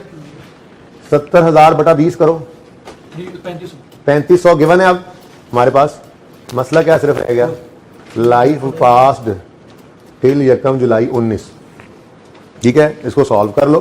तो लाइफ पास्ड आ रही है आपके पास, लाइफ पास्ड है 14,000 बटा 3500, ये 3500 मल्टीप्लाई हो रहा है ना, इधर जाके डिवाइड हो जाएगा, आंसर इज 4 ईयर्स, ठीक है जी। अब टोटल 20 गिवन है, 4 गुजर गए, तो रिमेनिंग ये रिक्वायर्ड थी हमें। अब देखो इधर देखना, इधर 70,000 को आप डिवाइड करो 20 से या 56,000 को डिवाइड करो 16 से, दोनों का आंसर मुझे बताओ क्या आता है। 3500 ही आएगा, ये 3500 ही आएगा। मसला ये नहीं था, मसला तो यहां पे था, क्या असल में सरप्लस था कितना, जिसको कम करते करते 4 साल में 16 पे पहुंचाया है। 4 साल ऐसे डेप्रिशिएट होता होता 56 पे पहुंचा 70 से। और बोलो वो मुश्किल, बहुत मुश्किल में पड़ जाओगे, शायद निकल तो आए वो भी, लेकिन मुश्किल प्रॉब्लम समझ आई है। एसिड 70,000 4 साल पहले रिवैल्यूड अमाउंट है, रिवैल्यू हुआ था 70,000 पे गया था और 70 से कम होते होते होते होते 56 पे आ गए। तो बोलो ये 70 सवाल में गिवन था, ठीक है, 70 से 56 पे आया, ये 14 भी गिवन था, लेकिन ये 16 कहां से कम होके 16 पे आया, ये गिवन। तो इसलिए फिर मुझे ये वाला काम करना पड़ा, ठीक है। और ले लेता हूं मैं, ले एक हाथ में भी चल दे दिया जी। इसलिए मैं क्या करूंगा, मैं बजाय इसके कि ओरिजिनल कॉस्ट से एक को डिवाइड करूं और दूसरे के लिए रिमेनिंग की तरफ जाऊं, दोनों जगह फॉर्मूला ये लगा लेता हूं। क्या स्ट्रेट लाइन मेथड है, कॉस्ट को डिवाइड करो ओरिजिनल लाइफ से या बुक वैल्यू को डिवाइड करो रिमेनिंग लाइफ से, आंसर तो सेम ही होता है। अब इसका आंसर आ गया और इसकी हेल्प से मुझे 16,000 को भी 16 पे डिवाइड करने का मौका मिल गया, ठीक है जी। ये भी तो उसकी बुक वैल्यू ही थी सरप्लस की। तो बोलो कितना आता है। अच्छा वैसे मैं बता देता हूं, असल में 1000 निकलने के बाद तो पता लग गया ना कि असल में 20,000 था, असल में सरप्लस 20,000 रहा होगा। हर साल 1000 कम होता 16 पे आया हुआ था 4 साल में। ऐसे ही ये कॉस्ट 70,000 थी, 35 करते हुए ये कहां पे 5600 पे पहुंची। और ठीक है, समझ रहे हो ना। लेकिन ये बात तो अब पता लगी, पर्चे में तो परेशान हो जाते हैं हम कि यार ये 16 भी तो कम हो, ये 16 पे पहुंचा है तो कहां कहीं से तो पहुंचा गया ना। ये 70 तो उसने दे दिया था कि 70 से कम हुआ 14 और 56 पे आ गया, ठीक है। ये 16 कितने से कम होकर पहुंचा है यहां तक वो पता नहीं था। तो उसका फिर आसान हल ये है, स्ट्रेट लाइन मेथड था। स्ट्रेट लाइन पे कॉस्ट को डिवाइड करो ओरिजिनल लाइफ पे या बुक वैल्यू को डिवाइड करो रिमेनिंग लाइफ पे, हमने प्रूव किया आंसर सेम होता है। आपने यहां भी प्रूव कर लिया, आंसर तो सेम ही आया 3500। अब इसकी मुझे ओरिजिनल जिस दिन आया था वो पता नहीं था, तो इसलिए आसानी हो गई, 16 बटा 16 कर दिया, 16,000 बटा 16 कर दिया, ठीक है। और सही है तो फिर तब देखते बेटा, फिर सवाल ये थोड़ा ही होता, ठीक है ना। फिर सवाल बदलता ना, वो फिर डाटा उस हिसाब से देता। हर जगह पे हर चीज तो नहीं फिट हो सकती, ठीक है जी। इसने इस सवाल को इस हिसाब से बनाया, इस हिसाब से ये हो सके जी। तो 30 जून 2020 पर बुक वैल्यू बता दो। हाँ जी 52,500, 52,500 कहो और ये 15,000, ठीक है, सही है। ये समझ आ गया ना। तो रिड्यूसिंग बैलेंस का सवाल जब आएगा बेटा, वो फिर उस हिसाब से डाटा देगा, डिफरेंट होगा सवाल, इधर नहीं फिट कर सकते उसको जी। सही है यहाँ पे। अब उसके बाद भाई अपना पुराना काम, एक लैंड छड्डो, आगे तो कुछ भी नहीं है। इतना आसान सवाल था ये, रिवैल्यूड अमाउंट। तो इंट्रो ने जान नहीं जोड़ी, ये इंट्रो थी, इंट्रो प्लस FAR1। आपकी तो क्लास का नाम भी है इंट्रो प्लस FAR1। अच्छा दूसरी का तो है, ठीक है। अच्छा आप लोग तो 6 महीने में इंट्रो पढ़ के आए हो, आप लोगों को तो ये मसला होने ही नहीं चाहिए था। गलती बना ही लेनी जी। रिवैल्यूड अमाउंट बताओ ना, करो है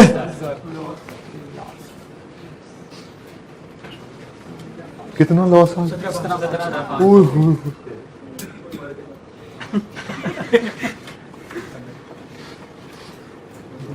सारी खुशियां गई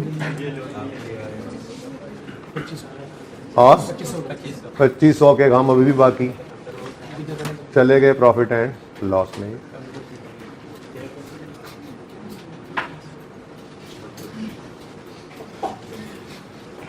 ठीक हो गया जी? कैसा लगा सवाल जी? अब सब कुछ तो गिवन है जी। ओपनिंग पे 70 सवाल में गिवन था ना, ये 70 सवाल में गिवन है, कोई नहीं कैलकुलेट करने की जरूरत। और इधर 14 सवाल में गिवन है, सब कुछ सवाल में गिवन था। ठीक है, सब कुछ सवाल में गिवन था। उसके बाद जनाब ये डेप्रिसिएशन करो पहले। 3500 की डेप्रिसिएशन आ गई। ठीक है, अब रिवैल्यूएशन होगी तो ये सारे का सारा ट्रांसफर होगा। 17,500 ट्रांसफर हुआ और रिवैल्यूएशन लॉस। हाँ भाई, ये वाला भाई साहब इधर ये 17,500 एसेट में से ये नहीं माइनस किया, फिर यहाँ पे ये कर लिया था तो वहां पे क्या डेथ पड़ गई थी। तो 17,500 ट्रांसफर करके लॉस भी इतना ही आया। ये कोइंसिडेंस है भाई, this is just a coincidence. 0 0 जी 35,000। और भाई यहां पर तो जीरो ही होना है क्योंकि ईयर एंड पे रिवैल्यूएशन हो रही है जी। हाँ भाई लो,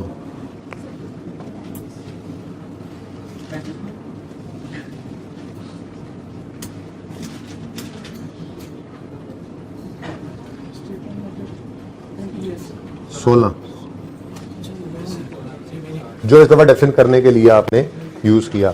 अगर बहुत तकलीफ है कि जी ओपनिंग में तो और था तो फिर आप 16 से 20 कर लो, लेकिन मेरे ख्याल में ये मुनासिब नहीं है। होता ये है कि 4 बिल्डिंग्स हैं, एक 16 पे और बाकी 20 पे है, तो फिर 16 से 20 लिख सकते थे। यहां पे ऐसे कर लिया। ठीक है, एंजॉयड?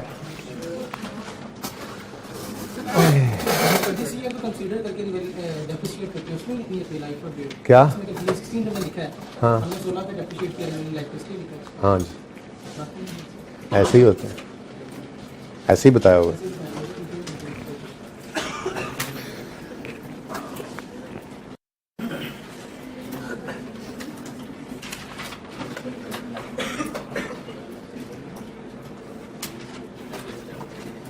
अच्छा जी, उसके बाद प्लांट है और व्हीकल। पहले व्हीकल को पढ़ा देते, आसान है तो प्लांट भी आसान ही, लेकिन चलो पहले व्हीकल को पढ़ा दें। तैयार है? व्हीकल तो सबका ही सही हो गया होगा। One of the vehicles had an engine failure on 1 जनवरी 2020। हमारे साल के एन दरमियान में एक व्हीकल का इंजन सीज मार गया, फेल हो गया। And its engine had to be sold as कबाड़ फॉर 0.1 मिलियन। 1 लाख रुपए का उसे हमें कबाड़िए को देना पड़ा। The vehicle had been acquired on 1 January 18 at a cost of 2.5 million. ये व्हीकल हमने 1 जनवरी 18 को खरीदा था 25 लाख का। ठीक है, 2500 हम कह लेते हैं, 1000 में चल रहे हैं। 40% of the cost is attributable to its engine, यानी 2500 का 40% कितना बनता है? 1000 रुपया उसकी इंजन की कॉस्ट थी और 1500 बाकी बॉडी की। Though the engine of similar capacity was available at a cost of 1.2 million, the old engine was replaced on 1 January 20 with a higher capacity engine at a cost of 1.8 million. भाई subsequent expenditure में आपको कहा था या तो capital expenditure होता है या रेवेन्यू। ठीक है, अगर कोई खर्च एसेट की लाइफ, प्रोडक्टिविटी, एफिशिएंसी, आउटपुट या क्वालिटी ऑफ आउटपुट बढ़ा दे तो वो कैपिटल एक्सपेंडिचर, और अगर मेंटेन करे तो वो रेवेन्यू एक्सपेंडिचर। ठीक है, लेकिन एक तीसरी चीज भी बताई थी, replacement of a major part. अगर किसी मेजर पार्ट को रिप्लेस करते हो तो जो नया पार्ट लगाया है उसको एडिशन के तौर पे रिकॉर्ड कर सकते हो अगर पुराने के डिस्पोजल को रिकॉर्ड किया है। याद आ रही हैं बातें? बस इतना सही काम था इसमें। पुराने जाने वाले मतलब सीज होने वाले, फारिग होने वाले इंजन को डिस्पोज कर दो और नए को 1800 पे रिकॉर्ड कर दो। 1.2 को जस्ट इग्नोर करना था। नहीं लगाया 1.2 वाला इंजन तो उसको क्या कह रहे हो? ठीक है, नया लगाया तो नए को एडिशन करोगे। ठीक है, चलें फिर करें शुरू काम। चलो, तो ये बड़ा सिंपल था अगर बातों को सिंपल ही रखते तो, लेकिन आप लोगों की तो आदत है सिंपल चीज के बारे में भी कहते हो पता नहीं इसके पीछे क्या है बात, असल बात क्या है, हमें वो समझ नहीं आ रही। वर्किंग 4 आ गई भाई, ये वर्किंग के रेफरेंस तो दे लेना फिर, जो फिगर आ रही है ना जहां जहां से, ठीक है। ओके, मैं एंट्री कर देता हूँ एक्यूमुलेटेड डेप्रिसिएशन, बल्कि एंट्री क्या, टाइम ज़ाया होगा, वर्किंग करते हैं, ठीक है। हमने यकम, ये गाड़ी कब खरीदी थी, यकम जनवरी 18 पे, ठीक है। तो ये इंजन भी साथ ही आया होगा ना उसके, ठीक है, थोड़ा 6 महीने बाद आया हो इंजन, ये 6 महीने पहले आ गया हो, गाड़ी के अंदर ही लग के आया उन्हें। तो यकम जनवरी 18 पे हमने ये इंजन खरीदा, ठीक है। कॉस्ट थी इसकी 2500 का 40%,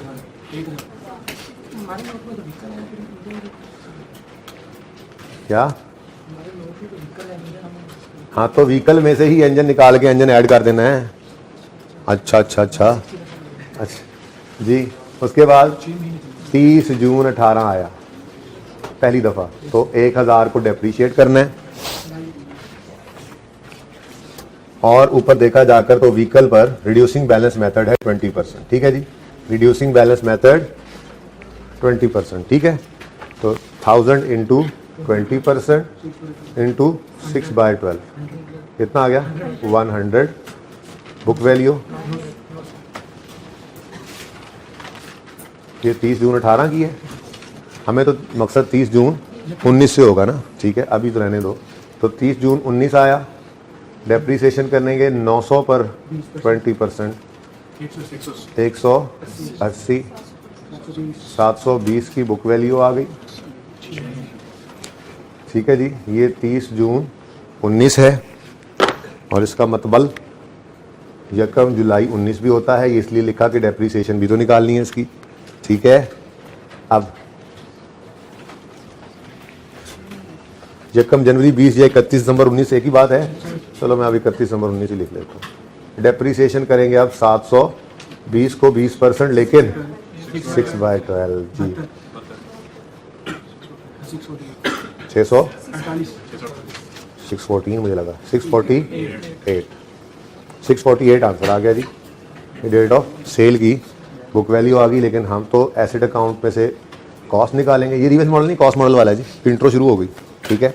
तो देखो ना, इंट्रो भी तो पड़ी थी इस 20 नंबर में, ये तो मुफ्त के नंबर थे, ठीक है। लेकिन अब ये भी ना सही क्यों, तो फिर अब मैं क्या कर सकता हूँ, 1000 में से 648 माइनस करो 300, कैसे बोलते हो बहाना जी। हाँ भाई, स्टेप 1 एसेट अकाउंट को क्रेडिट करो, एसेट की कॉस्ट, यार रीवैल्यूड अमाउंट नहीं है, क्यों स्टन हो गए, इतनी आसान बात थी तो समझ नहीं आई। ओके, व्हीकल है, व्हीकल, चलो जी, व्हीकल ओपनिंग शॉपिंग बाद में लिखते हैं, अब जब जो निकाल दिया वो तो लिखने, ठीक है जी। 1000 से एसेट अकाउंट की कॉस्ट निकल गई 1000 ही, मैंने 1000 लिखने की नाकाम कोशिश की थी, लेट मी ट्राई अगेन 1000, ठीक है जी।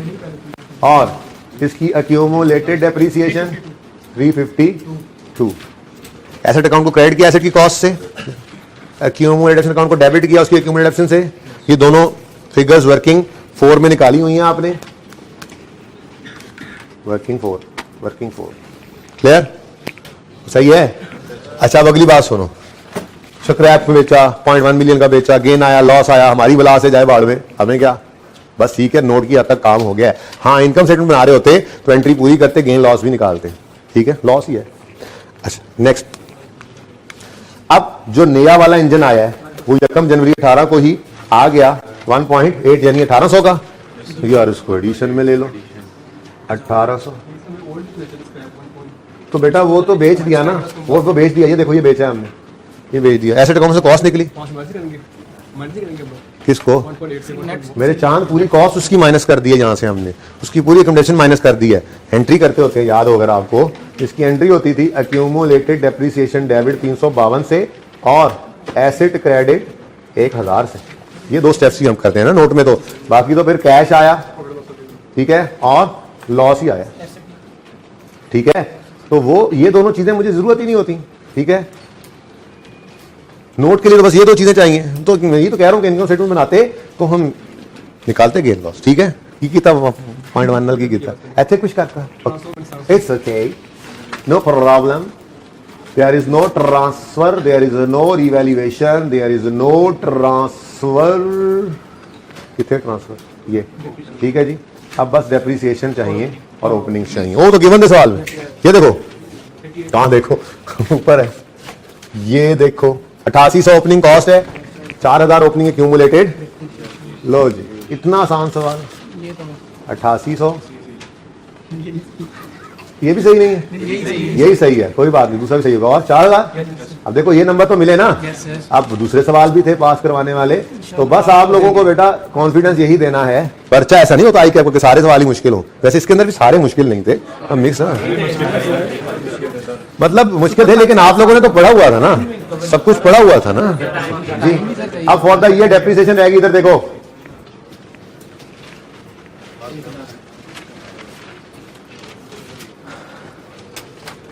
वर्किंग 5 यहां कर लेते हैं। डेप्रिसिएशन एक्सपेंस व्हीकल का मुक गया, ओ इधर पाउच में रखना था, चलो ठीक है। On opening excluding method reducing balance है, तो opening book value of all, sir यही तो ठीक हुआ है 8800 में से 4000 माइनस कर दो, माइनस 4000, ये आ गई जी opening book value of all assets minus opening book value of disposals, यानी इनको ने जान नहीं छोड़ी, इनटू 20%। जी बोलो, बताओ इसमें कोई FR1 वाली बात है? एक भी नहीं थी, ठीक है। तो मिक्सचर ही होता है भाई, सवाल तो सारी अकाउंटिंग है ना, वो भी अकाउंटिंग थी, ये भी अकाउंटिंग। जी कितना? 816। उसके बाद ऑन एडिशन है ना, एडिशन एक, ठीक है, एडिशन 1800 इंटू 20% इंटू 6/12 180।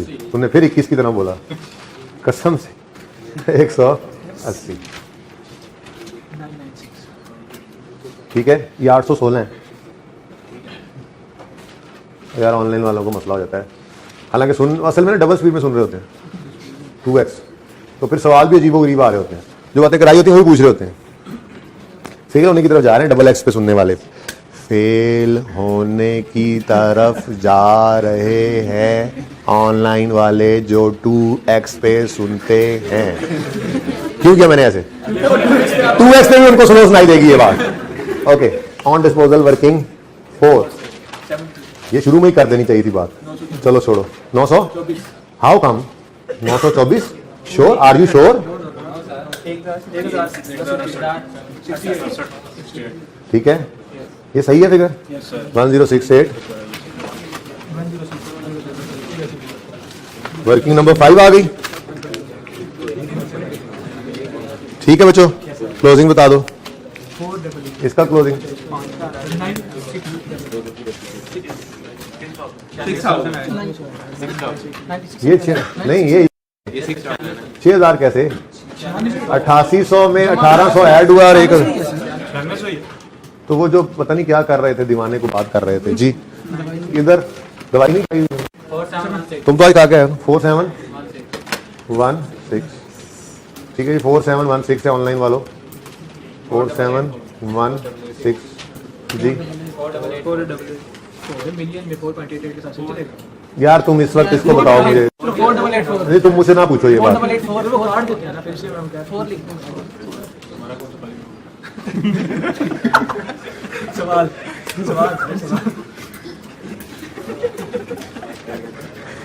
अच्छा जी भाई साहब, पता नहीं क्या राउंडिंग में क्या मसला राउंडिंग में? 4.88 मिलियन। हाँ जी सही है, वो 4.88 मिलियन में सही है, सही है, सही है, सही है। उनको बताओ, वो अगर काटे नंबर तो मुझे बताना।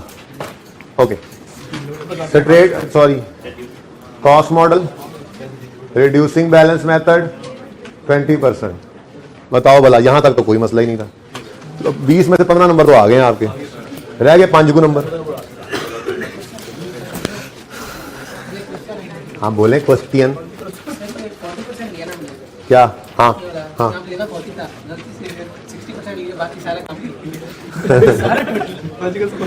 हाँ, लेकिन मिलने चाहिए थोड़ी बहुत ग्रेस, तो आपको वर्किंग सारी हुई पड़ी है। टीए सुनते रहते हैं ना, मेरी टेस्ट की डिस्कशन में आप सुना करें इन बातों को। देखें यहाँ पे बच्चे ने 2500 की बजाय 60% से मल्टीप्लाई किया, तो यहाँ पे आ गया 1500, तो ये गलत हो गया। अब आगे इसने कैलकुलेशन की, अगर इस पूरी वर्किंग का 1 नंबर है तो आधा इसको मिल जाए। फिर यहाँ से वो गलत वाली फिगर उठाकर बच्चा यहाँ पे लेकर गया, तो कॉन्सेप्ट ठीक था, सिर्फ एक कैलकुलेशन गलत थी, उसने वही वाली कॉस्ट निकाली है, यहाँ का 0.5 यहाँ पे इसको मिलेगा, और उस गलत डेप्रिसिएशन की फिगर, गलत कॉस्ट से जो फिगर निकली है उसको यहाँ माइनस किया तो 0.5 यहाँ पे मिलेगा। गलती पे गलती के नंबर नहीं कटते। ओके, इसलिए कोई भी फेल नहीं होगा इंशाल्लाह। सब एतमाद से चलने वाले बच्चे हैं, एतमाद से चलते हैं, उन्हें पता है कुछ भी नहीं होने वाला, टेंशन नहीं है। ओके, लास्ट एडजस्टमेंट है, टाइम भी मुक गया है। Setting up of a new plant was commenced on 1 July 19 and substantially completed on 29 फरवरी 2020।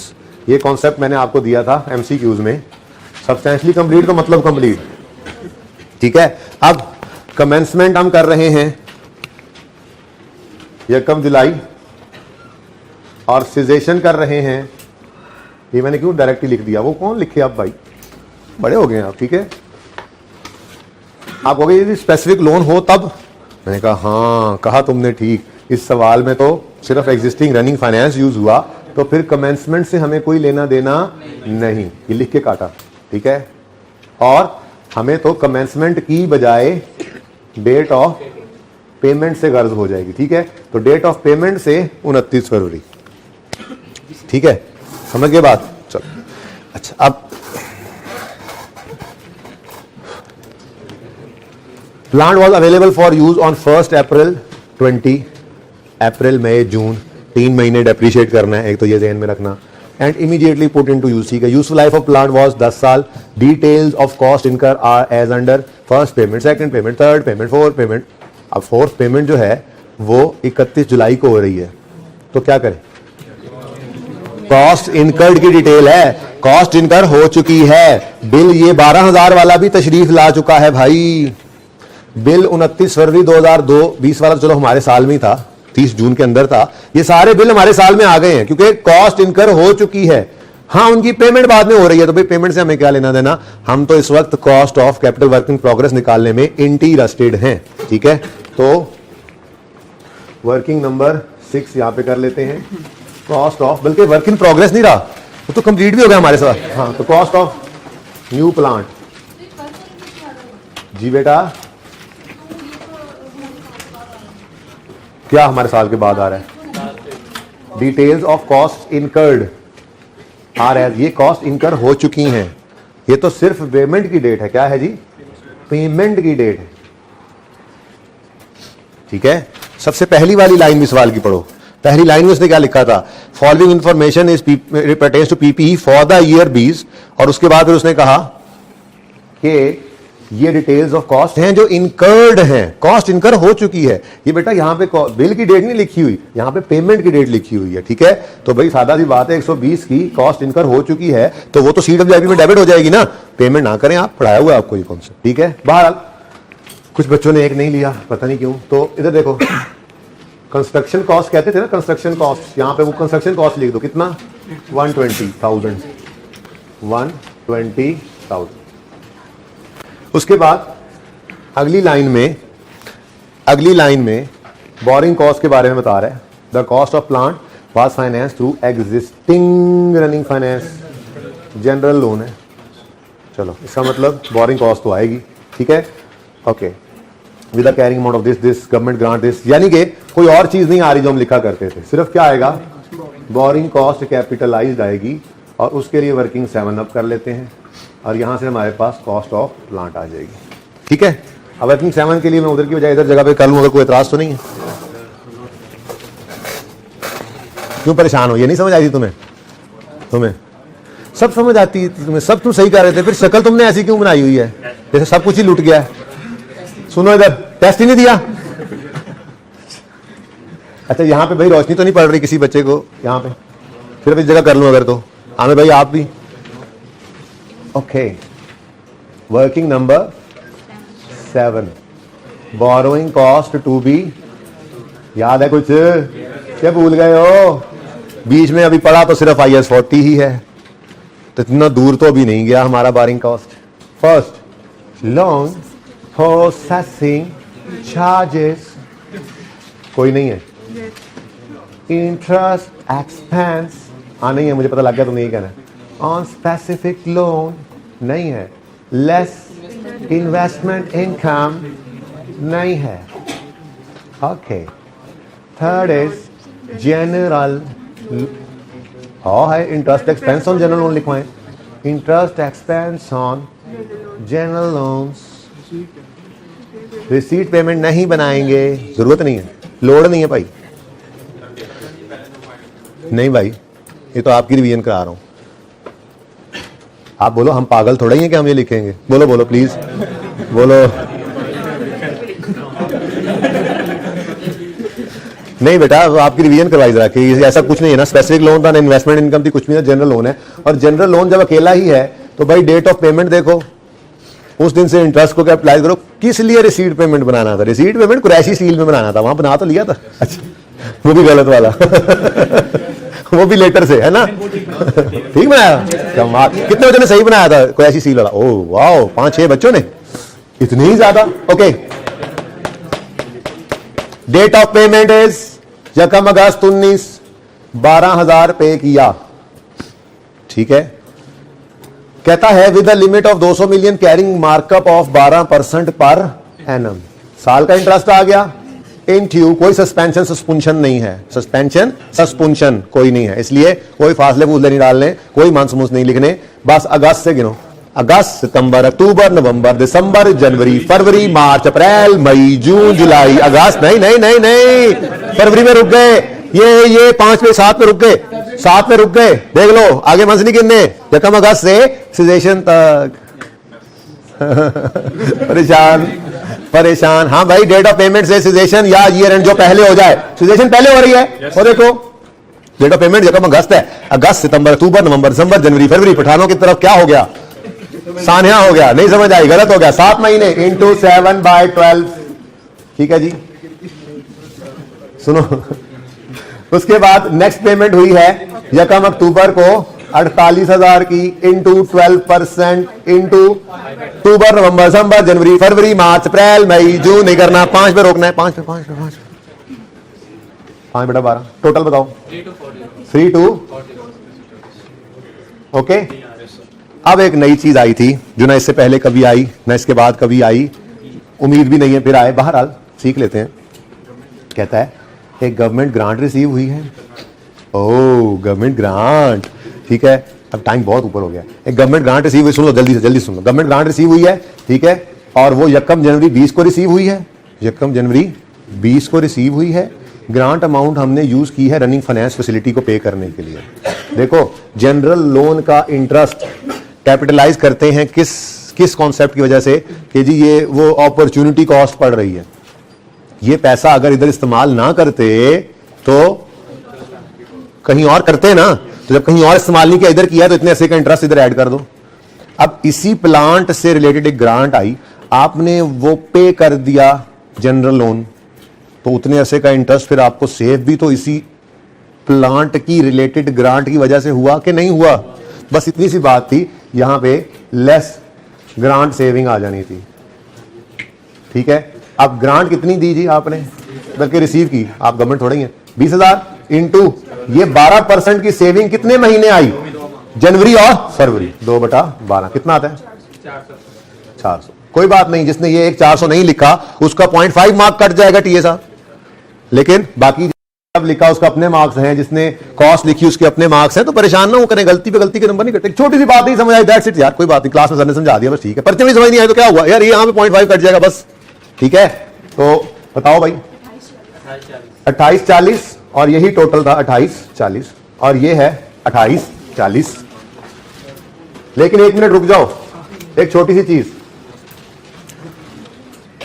यकम जनवरी को आपने एक ग्रांट रिसीव की, ऐसे ही है, तो बोलो cash debit grant, deferred grant, और याद है डेफर्ड ग्रांट कितने से? 20 से।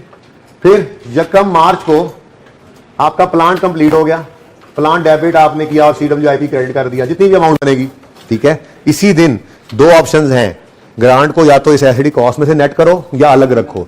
सवाल बताएगा, खामोश हो तो फिर अपनी मर्जी जो मर्जी करना। सवाल ने बताया, सवाल खामोश नहीं था, सवाल चीख पड़ा। HIL accounts for, HIL uses cost, सवाल की चीख नहीं सुनाई दे रही थी। HIL deducts government grants in arriving the carrying amount of asset, वो डिडक्ट कर लेते हैं एसेट में। सुभान अल्लाह, बोलो सुभान अल्लाह। क्या मतलब? डेफर्ड ग्रांट अभी के अभी खत्म और प्लांट कम कितने से, यानी यहां पर ही आपने क्या कर देना था, 20,000 माइनस कर देना था। ये कितने बच्चों ने ये सही कर लिया था? तो इसके भी अपने नंबर थे, कमाल कर दिया आप लोगों ने। यानी सिर्फ एक सेविंग भूले आप, क्वाइट रिमार्केबल। मतलब मैं तो इतना भी एक्सपेक्ट नहीं कर रहा था आप लोग यहां तक चले आओगे। ये कोई बात नहीं, ये खैर है, ये वंस ऐसी कोई बातें हो जाती हैं। अब समझ आ गई। भारत माइनस करो 102,840, ये 102 एडिशन है, 102,840 एडिशन है। कोई डिस्पोजल इसमें है नहीं। इधर देखो देखो देखो देखो एक दफा ओपनिंग सवाल में गिवन कोई ट्रांसफर नहीं, कोई रिवैल्यूएशन नहीं, क्लोजिंग आ जाएगा।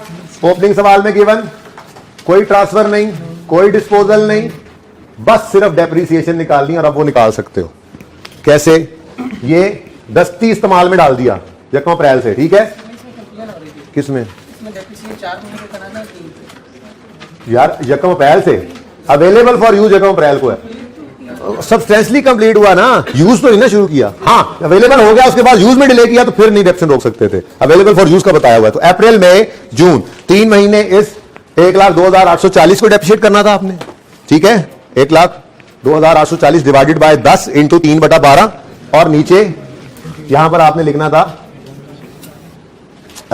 10 to दूसरा कौन सा है 15, सर आ गए, पहली वाली लाइफ पुरानी 15 है, ठीक है। 10 to 15, 10 क्यों? इस वाली की 10 लाइव थी और पिछली की 15, ठीक है भाई, सही है। तो ये डेप्रिसिएशन निकाल लेना बस और इसको कंप्लीट करना। सोल्यूशन आपके पास मौजूद है। कोई क्वेश्चन अभी फिलहाल मैं नहीं ले सकता। क्लास को जल्दी फारिग कीजिएगा, नेक्स्ट क्लास के सर पहुंच चुके हुए हैं। अल्लाह हाफिज।